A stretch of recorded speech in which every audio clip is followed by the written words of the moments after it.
Good afternoon, good evening, good morning to you, wherever you are in the world. Welcome to the NAAFA Webinar Series.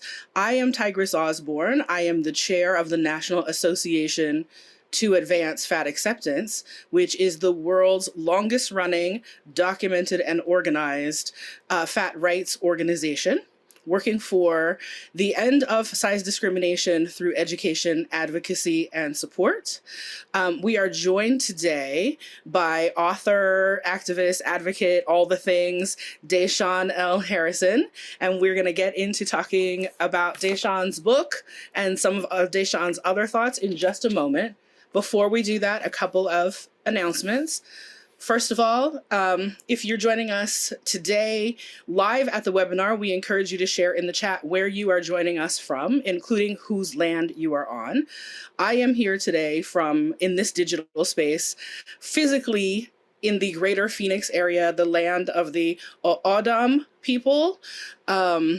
And we encourage you to share where you are as well. If you're watching us later, you can always use resources available to you online to find out whose land you're on if you don't already know that. We want to thank our interpreters today from Pro Bono ASL. This organization does amazing work in the community, supporting accessibility through ASL Interpreting for all kinds of events. Please do look them up online and support their work. Our interpreters today are Brandon and Jared. And we also want to thank NAAFA's administrative assistant, Darlene Howell, who's behind the scenes, welcoming y'all and doing all the things to keep us going. So without any further ado, let me introduce you to today's special guest. Deshawn L. Harrison. Oh, I lost my screen. There it is. Sorry about that, folks. Deshawn L. Harrison is a Black, fat, queer, and trans theorist and abolitionist in Atlanta, Georgia. Harrison is the author of Belly of the Beast, The Politics of AntiFatness as Anti-Blackness, and is a public speaker who often gives talks and leads workshops on Blackness, queerness, gender, fatness, disability, and their intersections. Harrison currently serves as the editor-at-large for Scalawag magazine and is the co-host of the popular podcast Unsolicited, Fatties Talk Back. We'll talk about a little bit more of Deshawn's history and bio as we get to know them. Deshawn Harrison, welcome to the NAAFA Webinar Series. Hello, Tigress. Thank you for having me. It's always a pleasure. We are so happy to have you.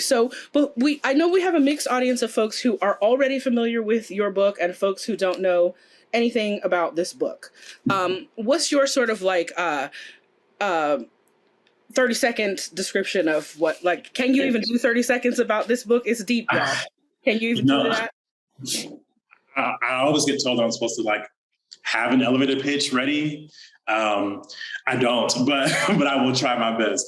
And so, yes, for folks who are unfamiliar with Belly of the Beast, the book is about the ways that anti-Blackness produces anti-fatness and vice versa, thinking through the ways in particular that anti-fat, anti-Blackness, and anti-Black, anti-fatness harms Black, fat, trans, masked folks, non-binary folks, and Black cis men, through talking about policing, desire, the war on drugs and the war on obesity, gender, and so much more.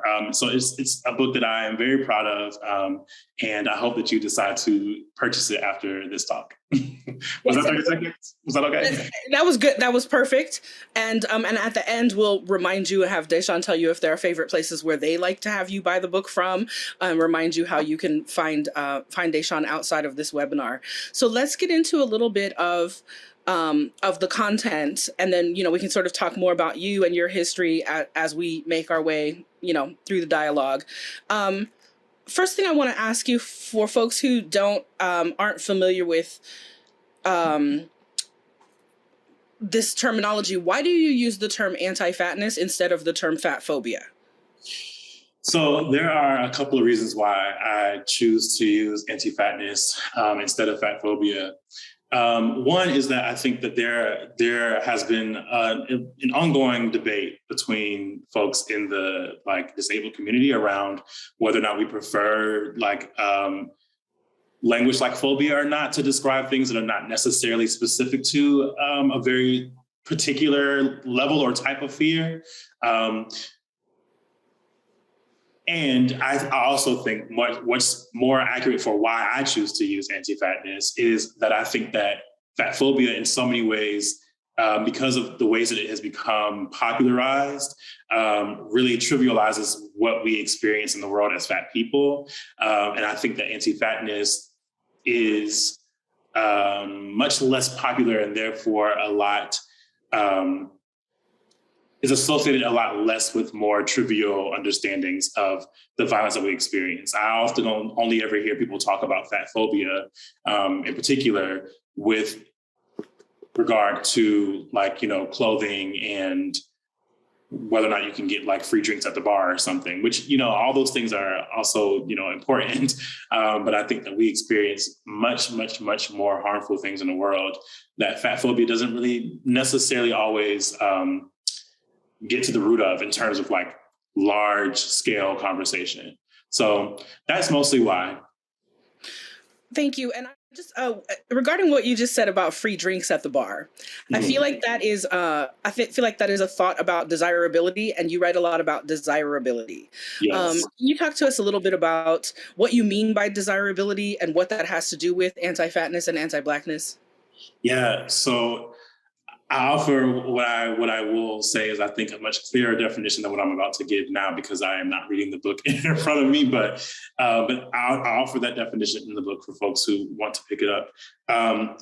But what I mean by desirability is that there is a particular structure by which folks are already determined to be worthy or not worthy of a particular type of engagement based solely off of what they look like, right? And that level of engagement or that structure is determined by the very mechanisms and modes of violence that we understand already by different names, right? Like transmisogynoir, like anti-fatness, like anti-Blackness, like colorism, et cetera. And so when I talk about desirability, I understand desire to function as a form of capital in the same ways that any other, or I understand desire to function as a form of capital that can be traded and exchanged in the same way as any other economy functions. And because desire capital is a thing, I understand that part of who gains access to the ability to have this level of capital or this type of capital rather, or to have access to this level of engagement are folks who oftentimes are not fat because of the ways that fatness is positioned as undesirable in the world in which we live. And so that's like a sort of brief ish synopsis of what I mean by desire and desirability and what I'm getting to the heart of when I talk about desire capital. Okay. And so if nobody buys me drinks at the bar, am I experiencing anti-fatness? I think that you very well could be experiencing, right, like this, like an interpersonal experience with drinks at the bar. But there are also people who have desire capital who will not get free drinks at the bar, right? And so that's why I choose to talk about desire and desirability instead of quote unquote pretty privilege, because people oftentimes conflate the two, or rather, people oftentimes conflate like a sense of, well, I guess, yeah, they conflate the two, right? Not getting free drinks at the bar, or not getting, you know, whatever you may want, and not getting that to a lot of folks signifies that they are not experiencing quote unquote pretty privilege. But I'm more interested in talking about power and the ways that power is afforded to an individual based solely off of what they look like. And also the ways that power is, depending on who you are, or like the space that you're in, power is discursive. It is often compartmentalized, and it's often determined not by the individual, but by the world around them.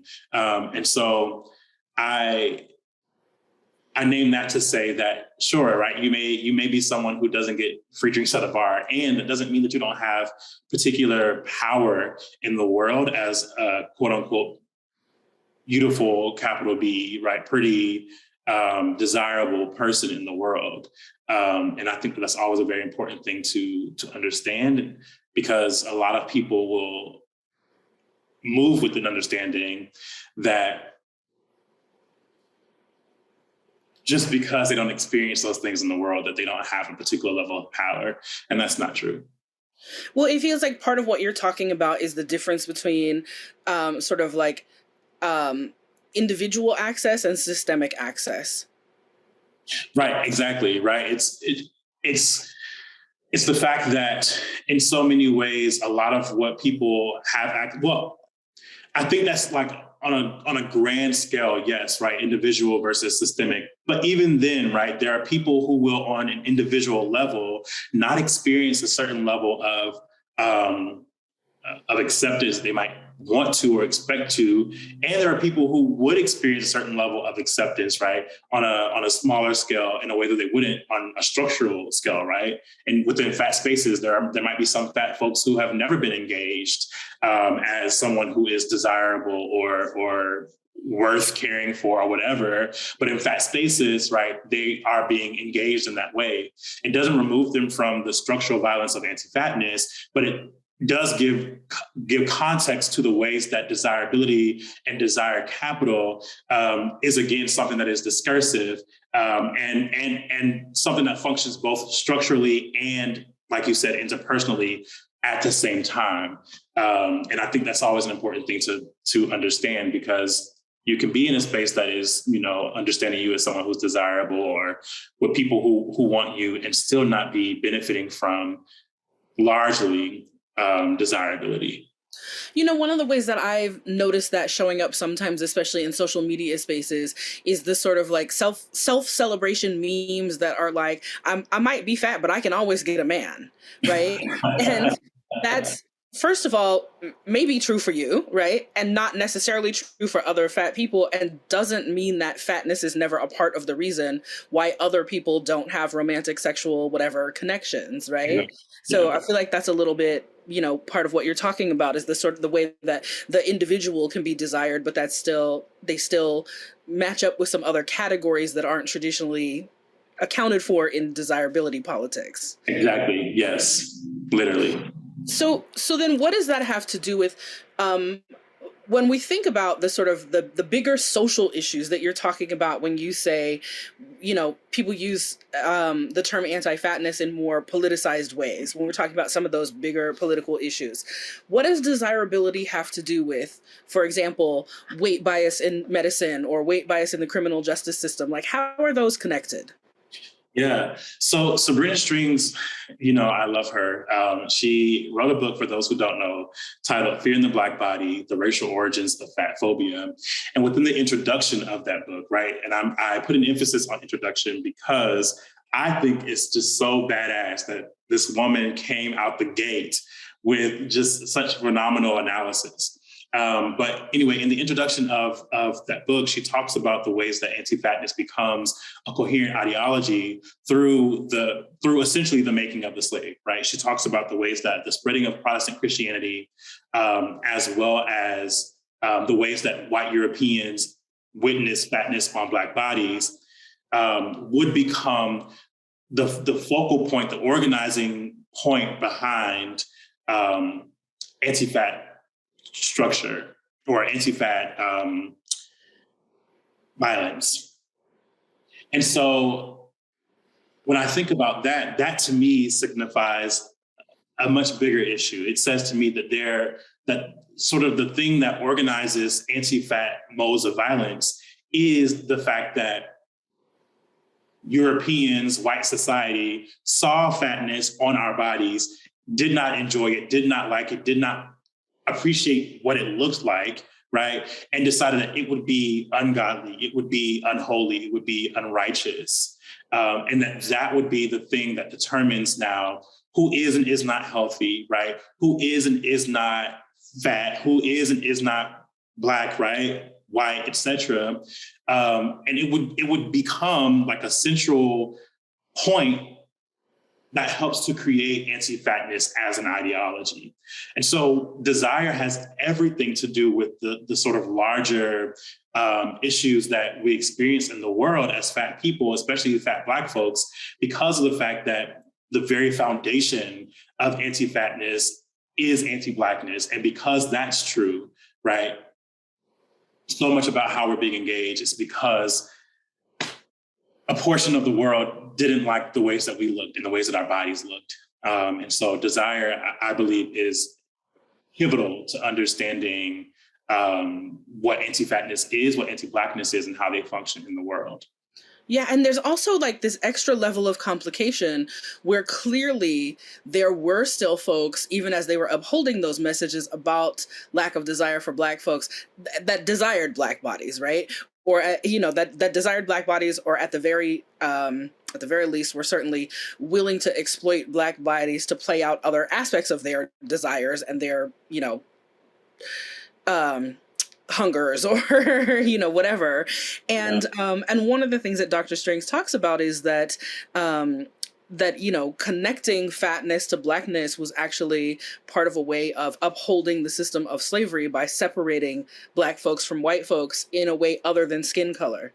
That as skin color determinations changed, right, through the rape and abuse of enslaved folks, predominantly, right, through colonization, as skin colors changed and it wasn't as easy to designate the Black from the white based solely on skin color, that body shape and size became part of that equation. Yes, absolutely. And so how do we get from using the definition of fat as something that helps uphold slavery to hating on fat people in 2022? How do we get there? Well, I think that depends on what perspective you approach this from, right? Okay. Like, for example, some people would point to perhaps NAAFA, right? Or, I think some folks would point to NAAFA as like this foundation for fat liberation struggle, right? I would offer, though, that fat liberation struggles started the moment the first slave revolted, right? Because the ways that our bodies were engaged as slaves, right, as folks who were enslaved, part of chattel slavery, is that of people who are fat, right? Even if you would not be culturally understood as fat today. And so I think that a lot about how we go from that to this is that we're being engaged by folks who have a general understanding of the ways that Black folks are functioning in the world as fat. And because that's true, right? Because there's this foundational anti-Blackness that's rooted in the ways that the world is created and sustained, you go from the making of the slave to hating all fat folks in 2022, right? Like there's no separation of that, because still today, right, we're still navigating fatness, understanding fatness in the ways that Sabrina Strings is writing about in the text, where folks are being engaged, Black folks are being engaged on a very particular level as things, beasts, untamable, undesirable, unkept, with this sort of impossibility of being anything beyond the underbelly of humanity. And because that's true, right, that means that we're hypercriminalized, penalized, subjugated, objectified, et cetera. And that leads to the continued hate of all fat people, including non-Black fat folks. And what I talk about oftentimes in all the talks that I give is that so much about fat studies is very, very, very white. But what so few white folks actually seem to understand, especially white fat folks in fat studies spaces and fat politics spaces, what so few folks understand is that white folks and non-Black folks are experiencing a residue of the violence that their bodies help to sustain, right? For as long as as whiteness exists, so does anti-fatness. And so because they are experiencing anti-fat violence in the world, or rather, they are only experiencing anti-fat violence in the world because of the ways that Blackness is associated with fatness, right? And therefore their bodies are being lumped in with or associated with that same level of violence, even as their bodies help to sustain that violence. And that helps to create the hatred for all fat folks in 2022. Yeah, one of the things I talked to another group earlier today around some of these concepts, and one of the things that I said to them, well, actually, let me pose the question to you that was posed to me. Mm-hmm. If I'm white and I've been experiencing fat phobia or anti-fatness my whole life, is that less important because I'm white? Ask that one more time for me. The question was, if I'm white and I've experienced fat phobia and anti-fatness my whole life as a white person, is that less important because I'm white? Because and the follow-up to the question was something along the lines of like, when we talk about the importance of anti-fatness and the connection to anti-Blackness, I feel like what I'm being told is it's not the same for you. It's not. It's not the same for them, right?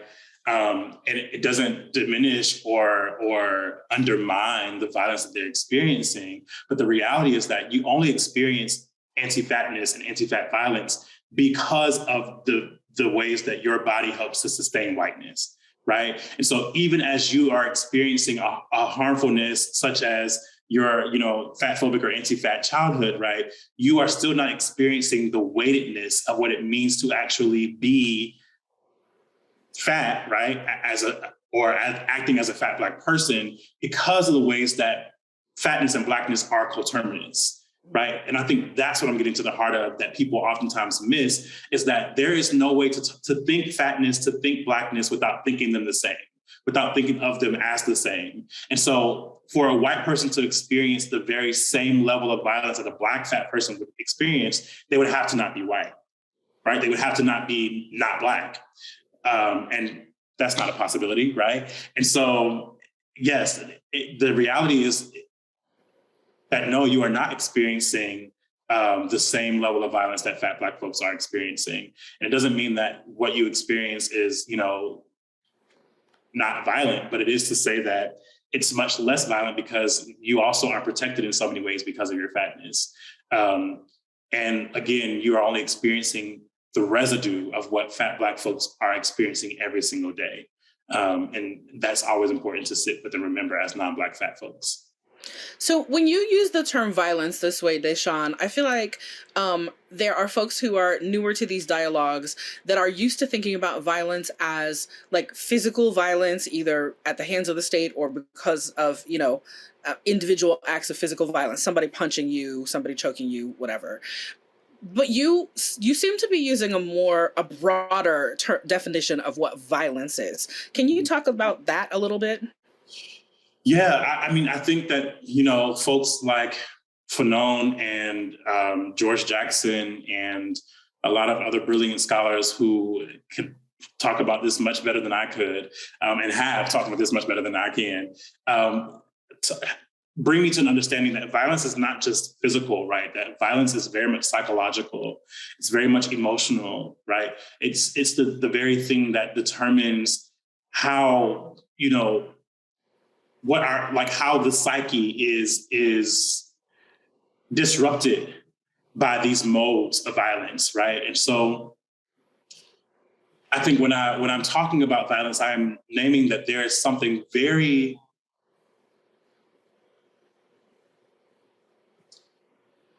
how would I want to explain this? But there is something very peculiar, specific, and particular about the ways that our bodies are engaged. And so even if it is not, a physical fight, right, that this psychological warfare that we experience, right, this emotional and mental warfare that we experience in the world is still something that is a form of violence and oftentimes leads to the very same end as a shooting would, right? It still leads to our deaths. And what I'm also offering is that as Black folks who are experiencing what it means to live in the world as socially dead, right, as people who are experiencing the world as the walking dead, right, that our death is inescapable precisely because violence exists. The violence of whiteness, the violence of anti-Blackness, the violence of anti-fatness, right? And that those things cannot be, they're not divisible from or irreducible to physical and mental struggles and violences. I want to, this feels like the right time for this quote that I marked that I wanted to ask you about, to ask you to talk more about. You talk about the World Health Organization and their definition of what health is, and their definition including being in a state of complete physical, mental, and social well-being, and not just the absence of disease or infirmity. And you go on to say, as such, this means that Black people, especially those of us who exist with multiple marginalized identities, are always already unhealthy because we are always already unsafe. Yeah. How does that impact people who are both fat and Black, when those are the multiple marginalized identities that you're talking about? Yeah. What do you mean by how does it impact us? Like how is it different than to be, are we like doubly unsafe because we're Black and fat, we're Black and something else? And, you know, and how do those things stack up or interact with each other? Yeah.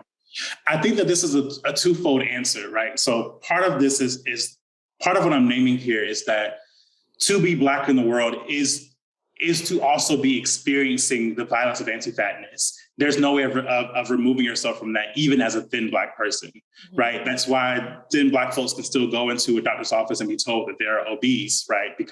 Or they're overweight because of BMI and the ways that BMI is structured is structured on anti-Black violence, right? So I'm naming that. And then I'm also naming too, yes, that I'm talking about the ways that Black fat folks are experiencing this violence in the world.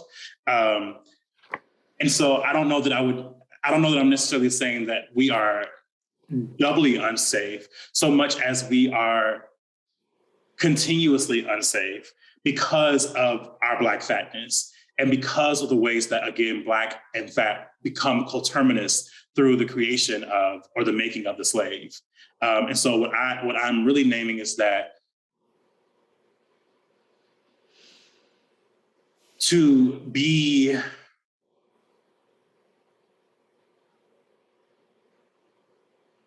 Black is to be the slave, and right, and to be the slave is to be someone who is experiencing this anti-fat, anti-Black violence. There's no way of rewriting that. There's no way of changing how that's spelled out. There's no way of restructuring what that looks like. And because of that sort of violence that we're experiencing, right, we are always already unsafe. And that will always be true. And so I think that's why I'm making the distinction between doubly versus continuously, because I want to be clear that that's true for Black folks all together, right? And even as that continues down the line, right, whether you are a Black person who is already thin or a Black person who loses weight or a Black person who never loses weight, right, that you are always experiencing the continued subjugation of anti-Black, anti-fatness. And you, in your book, talk about that in two systems that I want to make sure we touch on before we open it up to questions. You talk about that in the medical complex, and you also talk about that in relationship to the criminal justice system. So both of these are systems that, in theory, are supposed to keep us safe. Someone, I don't know who the us is, not me and you, us, and not who are here, us, but somebody somewhere is supposed to be kept safe by these systems. Well, I guess I would say we're all supposed to be kept safe by the systems, but we are not. How does the what does it mean to be fat and Black and be interacting with the medical system? what does it mean to be? Yeah, for folks who are unfamiliar with that experience, like what's the difference? And in this setting where we are talking to an audience of fatness, right? What's the difference between being a fat person who is not Black in the medical system and being a fat person who is Black in the medical system? Yeah, well, I think that is a great question, and also one that I'm going to attach some additional identifiers onto that question, right? You can be a fat white trans person, right? And even as you pay more than your thinner trans counterparts, you're still paying less than fat Black trans folks who are trying to have gender affirming surgeries, right? That's one way.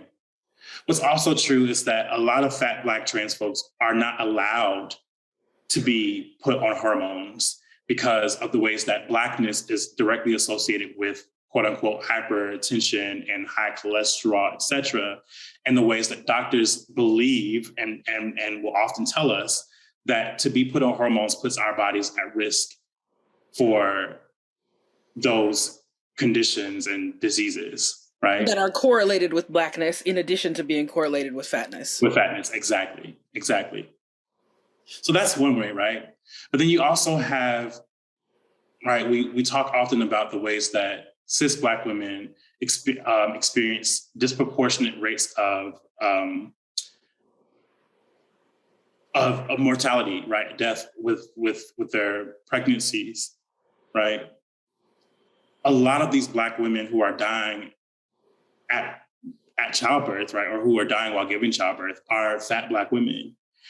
And I think that so much about that has to do with the fact that fat Black women in particular are not believed, are understood that if there is pain that they're experiencing, they can withstand it because of their fatness, right? And so some would argue like, well, you know, a lot of thin Black women also experience that too. And I would say, remember, right, that Black and fat are coterminous. So those thin Black women are being treated as fat Black women, even if they're not visibly fat or medically classified as fat. Absolutely, because of the ways that, you know, the ways that ableism, anti-fatness, anti-Blackness all function as like intersecting structures or interconnected structures within the medical industry. And so all of these things are just various ways that violence happens. But I will also say, Tigress, right, that when we think about the 2004 report that the CDC put out, that invites us into what we know as the modern day obesity epidemic, right? Yeah.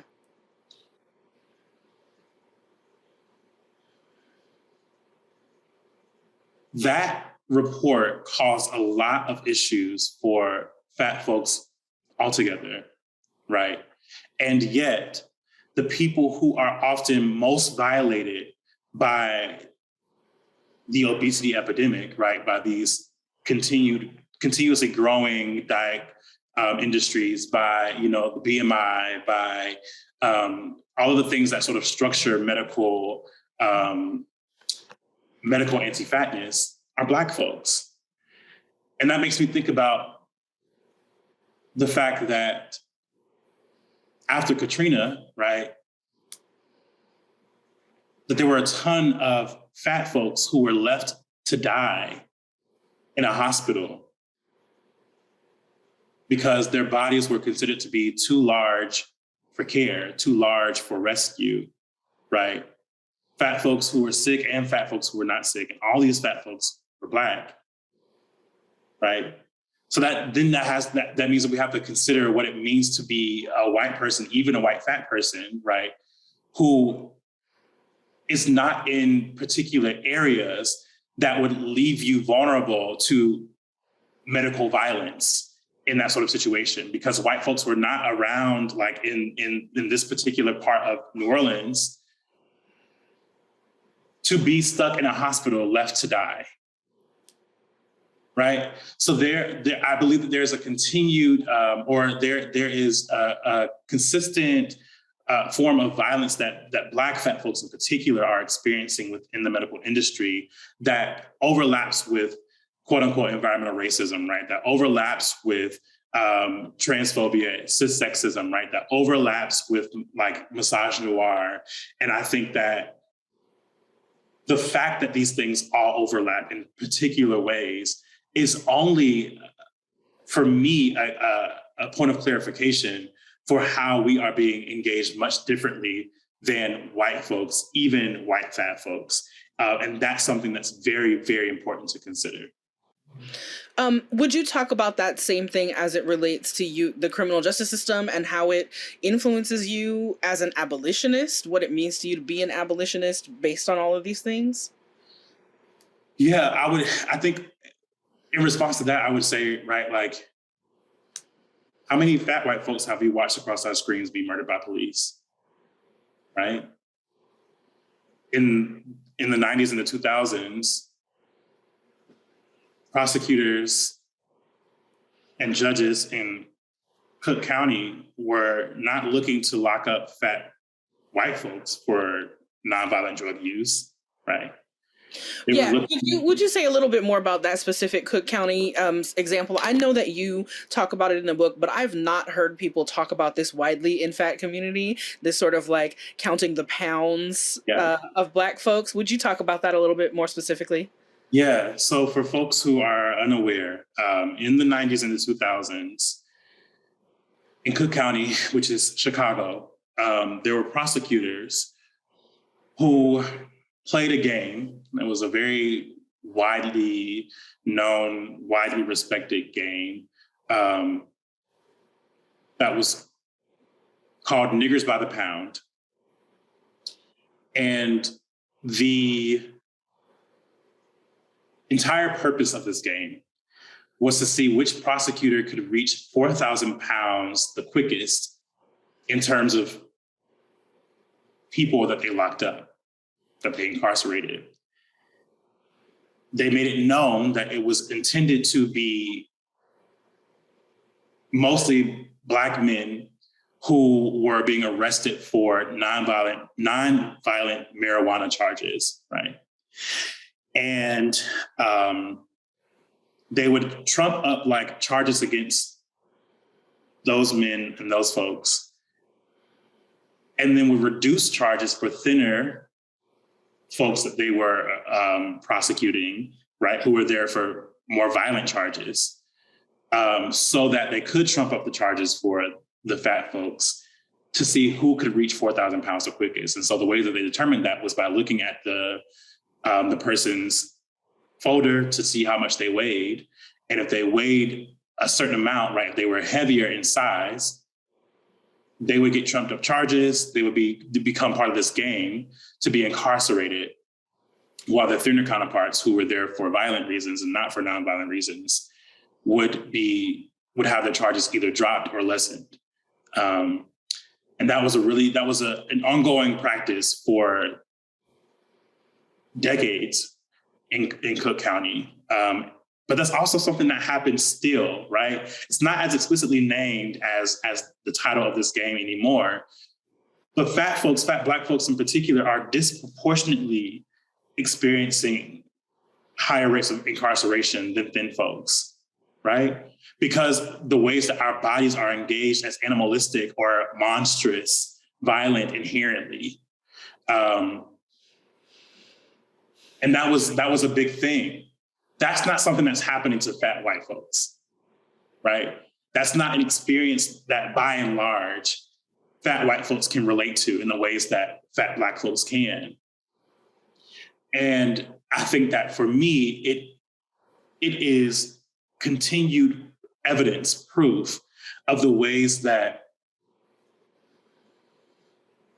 Blackness is foundational to anti-fat violence.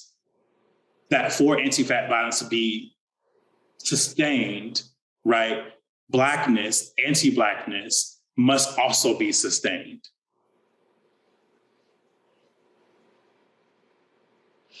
So what do we do about all of this, right? We read the books, we listen to the people, we learn the things, and then what actions should we be taking?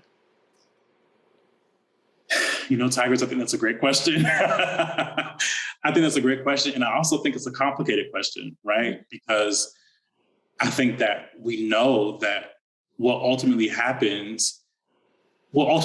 to happen is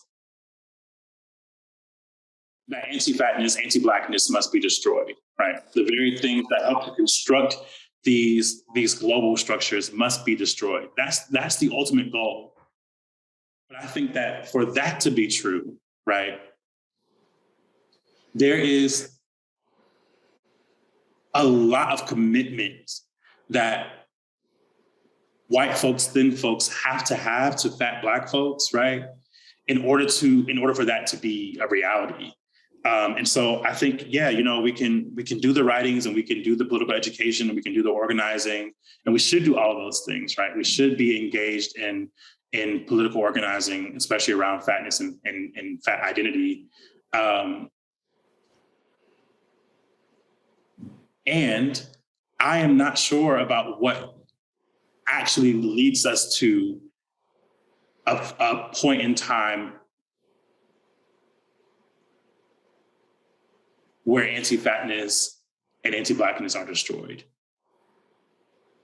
And so I saw someone named community. I think that's a great idea, a great thought, because I think community helps to sustain you in your fight towards destroying anti-Blackness and anti-fatness, right? And I also think that the only way that we'll be able to organize around something new is by building it together. And I think that only happens in community. Thank you. So I want to give our folks who are here with us live to a chance to enter a couple of questions in the chat. While folks do that, I just want to say that, Deshawn mentioned in one of their answers, mentioned NAAFA as a place that people will cite as the beginning of like a fat resistance to anti-fatness. The reason that when I introduce NAAFA and talk about our history here and anywhere, I always emphasize the documented and organized piece of when this organization was birthed is because we do want to always acknowledge that there's struggle that came before this.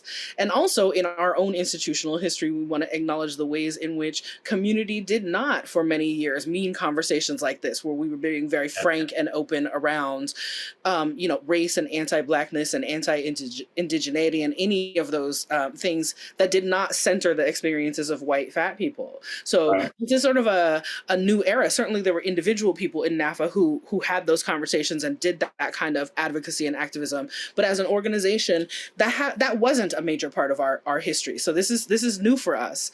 So when Deshawn pauses to think about what is the path, we certainly don't think that we know the path either. We would just want to fumble around with everybody else while we figure it out, hopefully living up to that word community that was entered as a suggestion in the chat. So a question from the chat, Deshawn, can you say more about thin Black folks experiencing anti-fatness because of anti-Blackness? Can thin Black folks ever hold thin privilege or no? Well, I will first start by saying that I don't believe in thin privilege. I do believe that thin Black folks hold a particular type of power over fat Black folks, yes, right? They still exist in thin bodies and therefore still have a particular connection to desire and desire capital, desirability that fat Black folks do not have. That said, right, thin folks absolutely do still experience or still exist in proximity to anti-fat violence because of anti-Blackness, right? What I named earlier as an example, I think, was around the BMI, right? Thin folks, and when I say thin, I'm also talking about folks who are quote unquote gym-bodied, folks who are not fat, right? These folks are able to go into the same medical institution or the same doctor's office that I am, right, and still oftentimes be called obese or overweight, right? That is not something, I'm not advocating for everyone to be engaged in a way where we're all having to experience the violence that comes along with existing in a world that categorizes us as quote unquote obese or overweight. I am advocating for I guess a particular structure or an understanding where we are not categorized by our bodies at all, right? That we are not placed into particular categories based solely on a universal metric of how we're supposed to exist in the world, even though we don't all have the same body. Allegedly universal metric, right? Right, exactly. Yeah. And so one that determines, whether someone is understood to be moral or immoral and, all of those things. And so, yeah, that is to say that thin Black folks absolutely do experience anti-fat violence, even if they don't understand it to be anti-fat violence, right? And they are not to be centered in talking about anti-fat violence, right? Because they do still hold a particular level of power. But they are still experiencing that violence, and it's very important to sit with and understand. So thank you to whomever asked that question. Some other thoughts and questions from the chat. First of all, community may be the only way through this. Infrastructure with community, curating an environment of as much safety as possible from the oppressions that be. And this person says, I am so here for abolition. And in the name of abolition, let's create that community. Question, there's a great passage in your book that talks about fat, not just the identity, but the tissue itself, about how fat has value. In the past, when I've tried to articulate this value, I've often found myself falling back on the dominant culture's measures of value, such as health, sexual desire, etc. How do we discuss the value of fat without falling into these traps? I love this question. I love this question too. And I think the first thing that comes to mind for me is, for example, I follow brilliant Black woman on Instagram. Some of you here might know her as well. Her name on there is Black.Nutritionist. And she does really, really, really great work around decolonizing our understanding of our diets and not moving towards like a more white or palatable diet palette in order to enjoy the foods that we eat. And I remember her naming, and I want to make sure I'm quoting her correctly. I don't remember the words verbatim, but to paraphrase, I remember her naming that there is just a particular level, there's a particular value in being able to just eat foods that we enjoy, even if it's just in a way that just allows for us to be happy in a moment, right? We talk oftentimes about like comfort foods, right? But what does it mean for what you enjoy, right? The foods that you enjoy, the foods that you eat to be things that both nourish you and provide you comfort, right?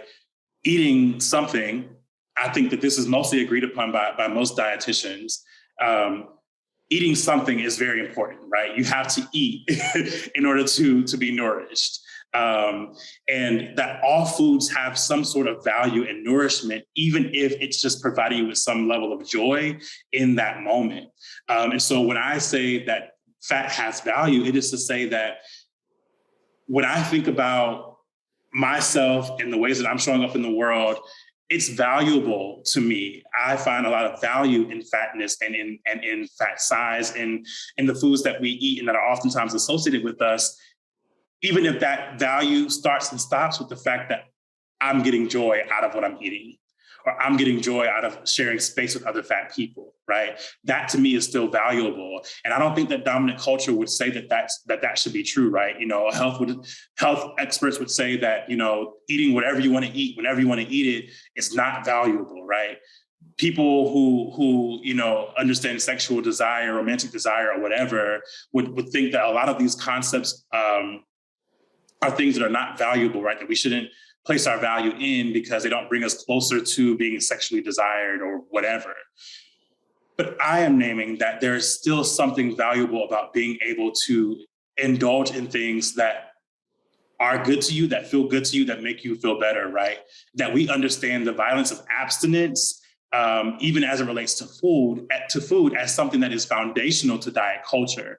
And so the undoing of abstinence as the thing that determines how you engage food, right, is, I think, something that is valuable. And that's just the first thing that came to mind for me with that question. Right, I'm not trying to fall into the violences of your Kellogg's and, folks who created bland foods, Graham, thank you. Yes, Grahams. I'm not trying to fall into their ideas of food and dieting where I can't enjoy the food that I want to enjoy because I'm supposed to be abstaining from foods and from sex and whatever else, right? No, I am going to enjoy what feels good to me, what makes me feel good. And I believe that you all should do the same too. And that's what I found valuable. For those of you who didn't catch that reference, both cornflakes and graham crackers were inventions of moral campaigners who felt that eating food that was less sensual brought you closer to God, created a purity that brought you closer to God. And it's very connected with some of the things that Dr. Strings, who we've mentioned earlier in the webinar, talks about in her book around the sort of moral crusades around white womanhood and purity and abstinence from food as being a way to affirm your distance from the savage Black, right? So cornflakes and graham crackers, y'all. Sean, can you clarify what you meant when a question from the chat? Can you clarify what you meant when you said that thin privilege doesn't necessarily exist? Yeah. So, I'm sorry. I thought that was something we had talked about earlier. But yes, by me saying thin privilege doesn't exist, I am naming that I don't use terminology like privilege to talk about people's social, political, economic power, right? I think privilege just allows too much room for people to be able to opt in and opt out of something when you cannot opt in and opt out of power, right? So for example, right, and what I talk about in chapter 2 of the book, so a lot of people will argue, I don't have pretty privilege because I don't feel pretty. Or like I talked about with Tigress at the beginning of this conversation, right? I don't get free drinks at the club. So how can I be pretty, right? How do I have pretty privilege? And what I am offering is that the difference between that and power is that even if those things do not happen for you, you still have a particular level of structural power in the world that cannot be opted out of just because you don't feel like it's true. And so I don't talk about power in terms of privilege. I think that privilege in so many ways is a very liberal understanding of the ways that power functions in the world, and in the ways that our bodies function in the world. And so I move very far away from privilege as a determiner for what people have and talk about power. Mm.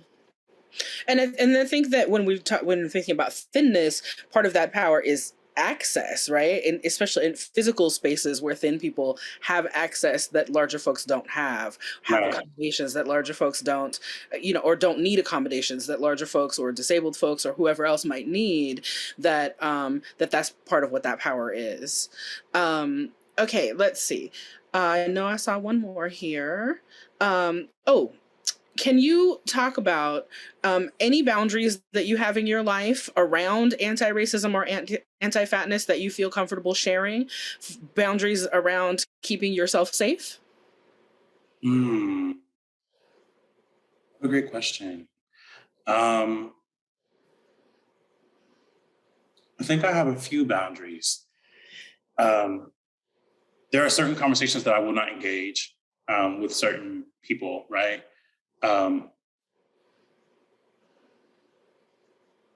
I do not have back and forth like Instagram DMs with white people about anti-Blackness. That's not my ministry, right? Some people are called to doing that, right? That's not what I'm called to do, right? If I'm going to have a conversation that's going to talk about anti-Blackness and one that, is going to make me have to defend my existence and also educate white folks on what anti-Blackness is, it's going to be something I'm being paid to do. That's a huge boundary for me. Same is true for thin people and anti-fatness.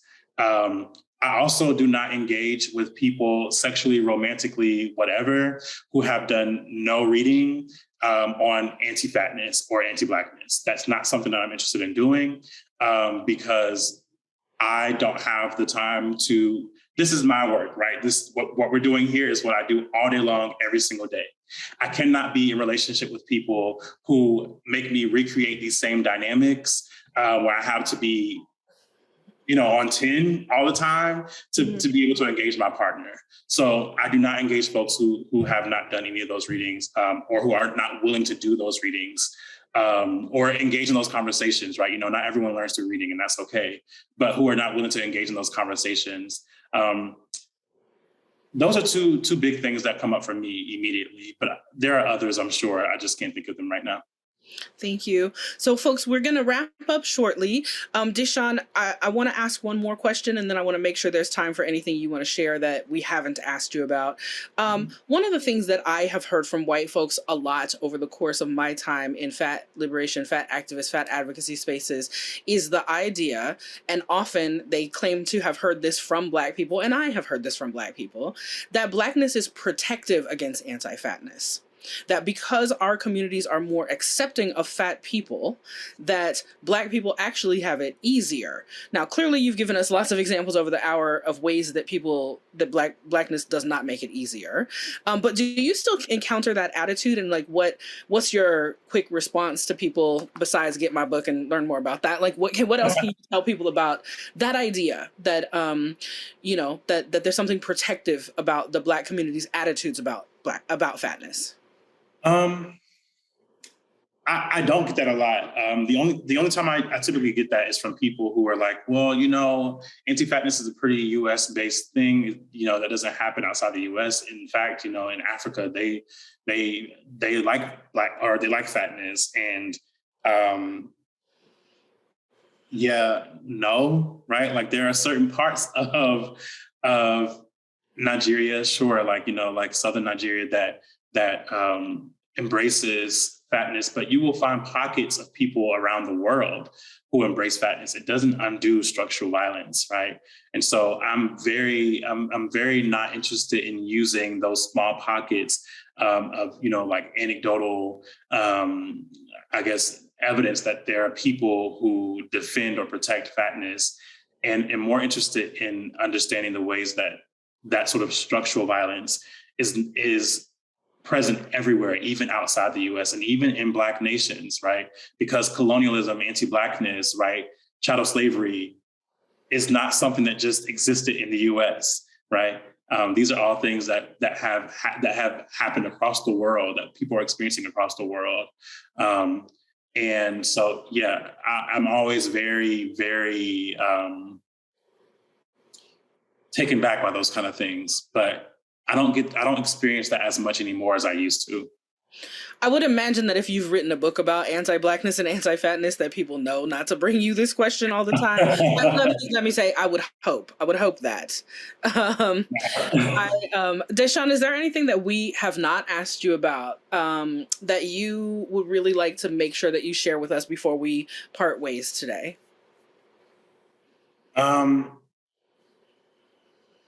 No, I think that this was just so good. It was thorough and allowed me to really sort of talk about some things that I haven't really dug into in a while. So thank you. It's always a pleasure being in conversation with you, Tigress. So I'm glad to have been able to be a part. Well, thank you for that. And we are so glad to have had you join us for conversation. Once again, Deshawn's book, Belly of the Beast, The Politics of Anti-Fatness as Anti-Blackness. Deshawn, do you have a favorite place where you like people to get this from? So I just always say, please, please, please pick the book up at your local indie store, you know, your feminist store, your Black-owned bookstore. Please pick them up from there first before anything. And also, if you're a person who is more like auditory than you are visual, there is an audiobook out and I'm narrating it. So if you like my voice, you can go and buy that. But yeah, if you're buying the physical copy, please buy it from your indie bookstore before going to, you know, more of a chain bookstore. Yes, yes, we love independent bookstores. We also love our local libraries. If your local library does not have this book, you should suggest to them that they get this book. Yes. And also the book by Dr. Sabrina Strings that we've talked a lot about in this conversation. Deshaun, where else can folks find you and your work? So you can find me on Twitter, on Instagram, and at TikTok, or on TikTok at Deshaun LH, just DASHAUNLH. You can also find my work, my portfolio, and ways to contact me through my website at DeshaunHarrison.com. Great. And folks, we are able to offer these webinars free of charge to the public through the generous support of folks who make donations to NAAFA. If you would like to do that, you can find our donation page at naafa.org/give, GIVE. You can also learn all about other programming that we have here at NAAFA. Our next webinar is next Monday with poet and spoken word star and arts organizer Jason Bayani, who's going to talk about Filipino identity and Asian and American Pacific Islander representation in the arts. Happy API Heritage Month to everyone. We are doing some other programming around that at NAAFA, and also working on the balance of making sure that as we celebrate these, the sort of identity-based months, that we don't only silo people into those months. So please look for more Black representation, more AAPI representation, more all the folks representation across all of our channels. We are NAAFA official on your favorite social media. Thank you again to Pro Bono ASL, Brandon and Jared, for being here with us today. And on behalf of the entire team at NAAFA, we appreciate your support and we look forward to seeing you again next time. Take care, everyone.